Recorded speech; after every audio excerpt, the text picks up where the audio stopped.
Hey guys, Brayden Whittington here, SBG Home Exteriors. Today we're going to be doing a repair attempt, and the date is August 1st, 2025. This is on the Hugh residence. It's 74 degrees, 4:42 p.m. Okay, so we're performing this a repair attempt. What I'm going to have to do is I'm going to have to take this damaged shingle out. Okay, this is the shingle that we're taking out, and I'm gonna put the new one in. I'm gonna attempt to do so. And what I'm gonna end up doing first is I need to break the seal. So first, what I need to do is I need to take my seal breaker. Okay, nice paint scraper. You see that? Boom, boom, boom. All right. So I'm gonna have to. It's already unsealed. All right. So now I'm gonna have to go around it and take the shingles around it. Pull the adhesive up. Break the seal so I can take this old shingle out and put a new one in. I'm gonna have to go two to the side and two to the up and one down, just so I can get this shingle out. Because if you see where it ends, not there, it ends right here. So this is the last shingle on it. Okay. All right. So there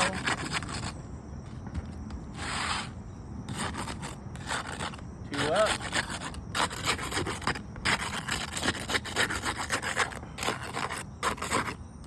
All right. Now, one of the things I wanted to check while I was doing this is granule loss. Okay, we're gonna see the granule retention on these shingles. So you can hear all the granule loss. Okay, which means these are hard to repair when the granule retention is that low.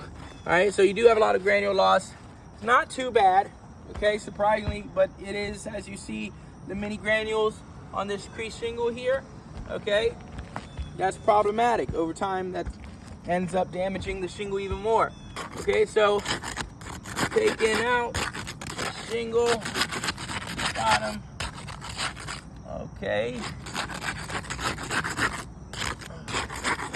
Perfect. Now, I should have all my, bang, look at that, good. All the shingles are where I need them to be. Okay, the seal's broken. Next, what I'm gonna do is I'm going to need to take the nails out, okay? And how I'm going to do that is also use the paint scraper, okay, to get underneath, all right? Because these shingles, well, as you can see right here, look at this. Okay, it's already a pull through. Okay, so let's acknowledge that these shingles, it's halfway pulled through on this one, just to the side of it, but that's pulled through. Okay, right? So I'm definitely not going to be reusing the shingle. Okay, so I'm going to find out where I can get my shingle out. Okay. I take this old shingle out since we're not going to use it anymore. Okay.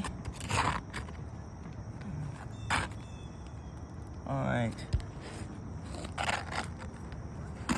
And this is where I'm going. I can pull up, and those nails, some of them come out with it, some of them don't. Okay, so now I need to get underneath this. This shingle ends up getting taken out. All right, look at that. I don't think we can use that, so that is, look how much is broken, look how much is damaged from me taking this out. Okay, so we're gonna put this off to the side.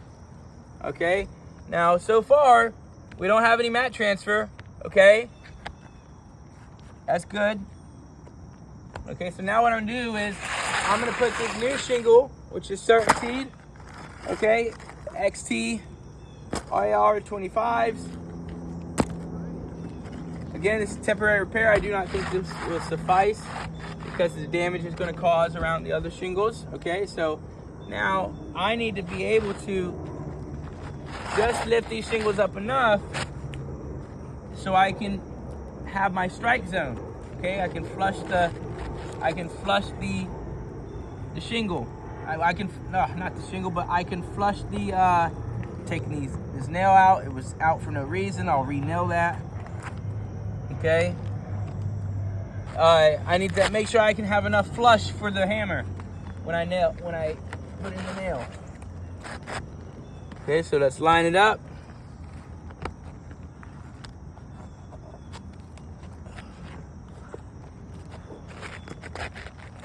There we go.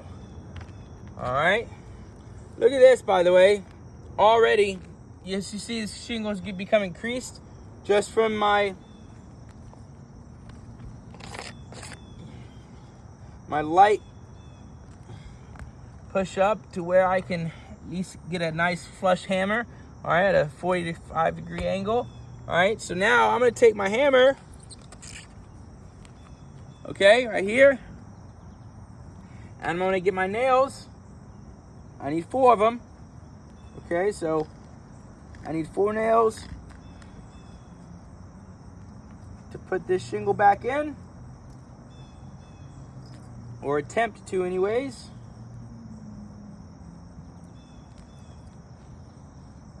All right. So first things first, I come over here. I need to get just enough. All right, so right here is how I'm gonna put it. Okay, and here's my drive.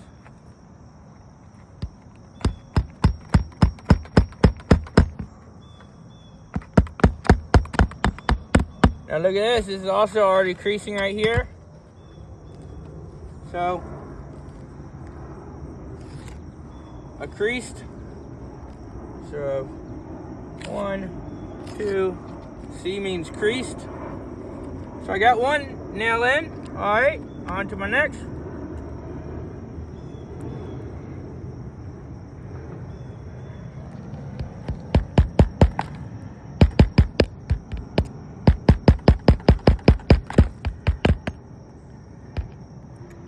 These shingles are flimsy and brittle at the same time, if that makes any sense.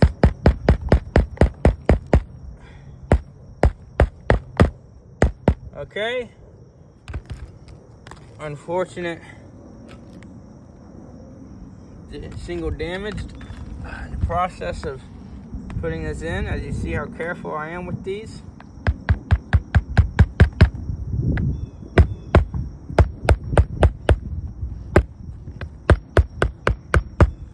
All right, perfect. Number 3. All right. And number 4.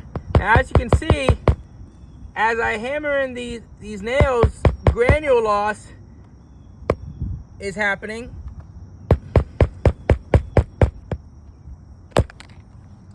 Well, that's not handy.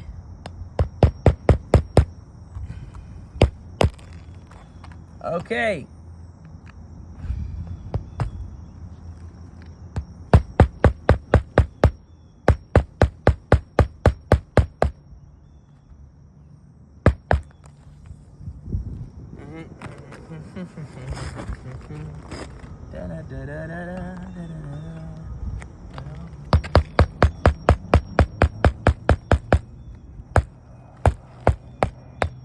There we go. Perfect.